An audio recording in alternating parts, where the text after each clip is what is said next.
Segue-se a apresentação da HPE Aruba Networks com Paulo Rio, Network and Security, sob o mote Edge to Cloud Security. Bom dia a todos.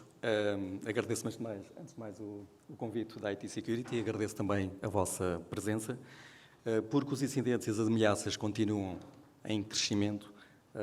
Vamos olhar para um aspecto particular das infraestruturas, que é a rede e a rede de edge, e como é que essa rede de edge está a transformar e como é que essa rede de edge pode potenciar e ajudar a melhorar os níveis de segurança das organizações. E de que forma é que essas infraestruturas também podem ser complementadas com serviços em cloud, precisamente para reforçar essa segurança. Quando olhamos para o arsenal de controles de segurança que as organizações têm habitualmente ao seu dispor, temos muitas que atuam em diferentes camadas e que cumprem determinadas funções, mas a componente de rede acaba por ter um papel estratégico, porque se situa precisamente na interseção entre o tráfego dos endpoints e dos workloads, e dessa maneira estamos num ponto privilegiado para que as equipas de governance que definem as políticas de segurança possam fazer enforcement nesse ponto estratégico da infraestrutura. Com um desenho adequado das infraestruturas e com a capacitação das ferramentas e os motores de segurança nesta camada, vai ser possível, desejavelmente, reduzir a superfície de ataque que a infraestrutura está sujeita e limitar, reduzir, conter as ameaças e limitar os ataques de movimento lateral. Porque o desenho de uma infraestrutura de rede segura terá como base, em primeiro lugar, atributos de segurança, obviamente esse terá que ser o primeiro fator ingrediente no desenho de uma arquitetura de rede. No entanto, não pode ser visto de uma maneira isolada, porque se for apenas segurança e abdicarmos de outros fatores e atributos de qualidade, poderemos estar a comprometer o nível de segurança final da infraestrutura de rede. Eu destacava 2 pontos, todos serão importantes em função do contexto de cada organização, mas destacava a componente de gestão, capacidade avançada de gestão e, desejavelmente, simplicidade, porque caso não sejam assim, provavelmente as equipas de operação ficarão com o ónus de operar redes complexas e, com isso, comprometer o nível de segurança. E um segundo aspecto que eu ressalvava é a flexibilidade e agilidade que essas redes de edge devem proporcionar às organizações. Porque as redes vão se transformando, o negócio vai se transformando, as necessidades e os desafios que as organizações sentem vão sendo crescentes, vão mudando, por isso é necessário que, de facto, para além da segurança, 2 ingredientes: capacidade de gestão avançada, simplicidade nessa gestão e agilidade dos desenhos das arquiteturas que são desenhadas. Aqui temos um espelho do que será uma tipologia típica das organizações, do ponto de vista da rede. Na camada inferior, tudo o que vemos de serviços que correm on-prem. Do lado esquerdo, temos os workloads, que podem correr on-prem ou na cloud. Depois temos os ambientes de campos, que podemos ter empresas de maior dimensão, ou ambientes de microbranches, ou até o utilizador remoto. Bom, isto basicamente é o espelho, ou variantes desta arquitetura que hoje encontramos. Do ponto de vista de tendências, continuamos a assistir à problemática da mobilidade, com os desafios que isso acarreta para as organizações, o crescimento de novos dispositivos a ligarem-se à rede, como é o caso de IoT. Isto por si só já são desafios constantes que as organizações têm. Por outro lado, não menos importante, é o facto das organizações movimentarem parte ou totalmente os seus workloads para a cloud. Ou seja, todo este processo transformativo, obviamente, traz desafios às organizações, mas também traz oportunidades. O que nós assistimos é que, no contexto das ameaças, no contexto destas transformações que as organizações vão sofrendo, que é necessário rever a forma como as redes são desenhadas. E, em primeiro lugar, tornar a segurança algo omnipresente, independentemente da camada em que estejamos a falar. Seja a camada de acesso, onde os utilizadores e os workloads se ligam, seja na camada WAN, onde é feita a interface com os serviços do WAN, seja na camada cloud, onde também consumimos serviços. Esse é um primeiro ponto. O segundo ponto, então, será dotar as infraestruturas de capacidades de gestão, monitorização, automação, policy avançados. E, para isso, há um outro fenómeno que ocorre e que as empresas têm potenciado, em particular as empresas de segurança, que é transitar parte dos serviços, principalmente aqueles que têm maiores exigências, para a cloud. Ouvimos falar em Cloud Security Providers, Security Service Edge. Isso é um movimento que está a ocorrer e cada vez mais se acentua e que deriva fundamentalmente de tentar tirar partido da elasticidade que os ambientes cloud oferecem. O que isto se conclui é que, de facto, a segurança é omnipresente e é em 3 camadas, de uma forma simplificada. Estamos a falar na camada de acesso, na camada intermédia de gateway, de interface com o WAN e na camada de cloud. E, do ponto de vista prático, o que nós vamos ter são vários ambientes que, desejavelmente, deverão ser geridos a partir de um ponto central com uma única política de controle de acessos.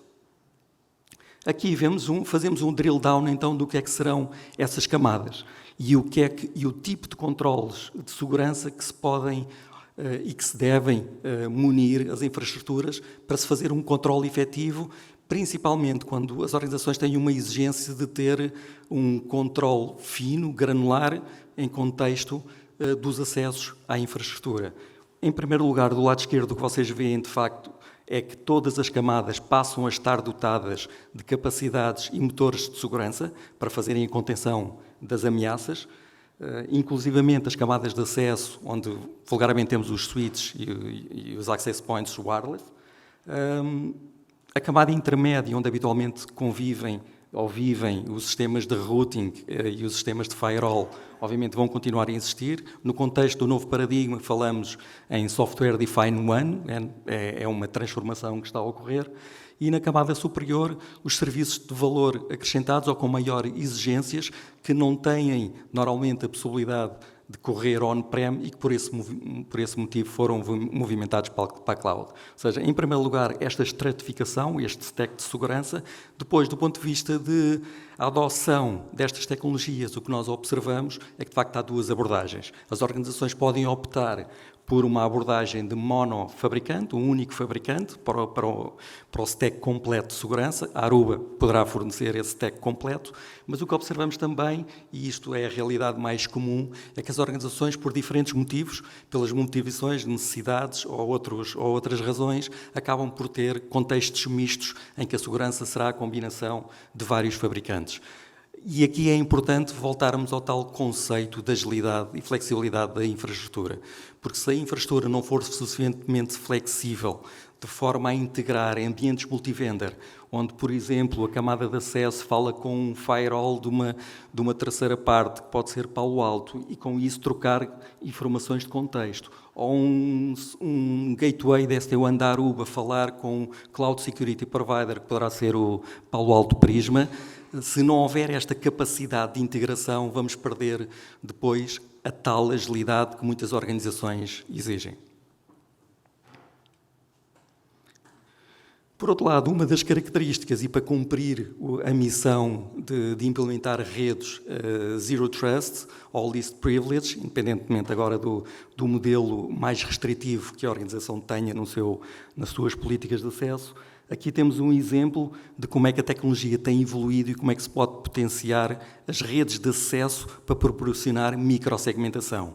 Já longe vai o tempo em que a segmentação baseada em VLANs era suficiente para garantir a segurança das infraestruturas. Quando falamos em Zero Trust, falamos em acessos controlados a cada dispositivo que aceda à infraestrutura, e aqui o que vemos são algumas técnicas que estão disponíveis pelos fabricantes, de modo a permitir essa segregação ou essa microsegmentação. No primeiro cenário, ou aliás, no cenário 2, o que temos é uma microsegmentação em que o controle é feito ao nível do ponto onde o dispositivo se liga. No terceiro cenário, o que vemos é uma centralização do tráfego, de modo a que esse controle seja feito num ponto central, ou então num terceiro cenário em que esse controle é distribuído entre os equipamentos que estão na infraestrutura. Ou seja, é importante que, por exemplo, nas redes de campos, então, tenhamos a possibilidade também de combinar várias formas de microsegmentação e, eventualmente, até conjugá-las em conjunto, porque as necessidades particulares de cada organização são distintas e, mais uma vez, a mudança vai acontecendo. Ao nível do data center, a problemática é razoavelmente idêntica e para oferecermos capacidade de microsegmentação utilizam-se outras técnicas, mas aqui o que interessa ressalvar, de facto, é que, para além do controle entre ossos físicos, a necessidade de fazer o controle dos ossos que estão virtualizados. E, mais uma vez, o contributo que a infraestrutura de edge pode dar no sentido de implementar regras finas de Stateful Firewall e IPsec já ao nível do equipamento de acesso de switching que serve o data center. Isto são algumas das inovações que a indústria tem introduzido e que permite, de facto, neste caso, um exemplo ao nível do data center, de permitir esse controle fino e avançado do tráfego que flui entre workloads. Porque, do ponto de vista da tecnologia, a história não fica minimamente completa se não falarmos.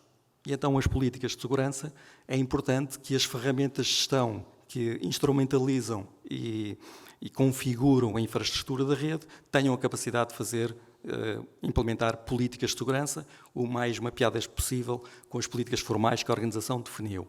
De uma forma muito lata, em primeiro lugar, as políticas de segurança são basicamente compostas por dois grandes building blocks. É o contexto, as circunstâncias, as condições de acesso, e perante essas condições de acesso é aplicado um conjunto de enforcement profiles, que no fundo são os motores de controle que cada equipamento possui. De uma maneira, fazendo um mapeamento para aquilo que é mais conhecido, se olharmos para uma firewall, o que estamos a falar em termos de contexto são basicamente a identidade ou perfilagem de dispositivos, ou o endereço IP do dispositivo, ou a aplicação que se tenta aceder, isso será o contexto, e perante esse contexto é aplicada uma política de acesso, onde são aplicados os tais motores de segurança que o dispositivo suporta. Do ponto de vista de rede de edge, o que estamos a dizer é passar todo este conceito também para os equipamentos de edge. Ou seja, do lado esquerdo o que vocês veem são um conjunto de atributos que podem ser consumidos para definir o contexto de acesso de um determinado utilizador ou dispositivo à infraestrutura.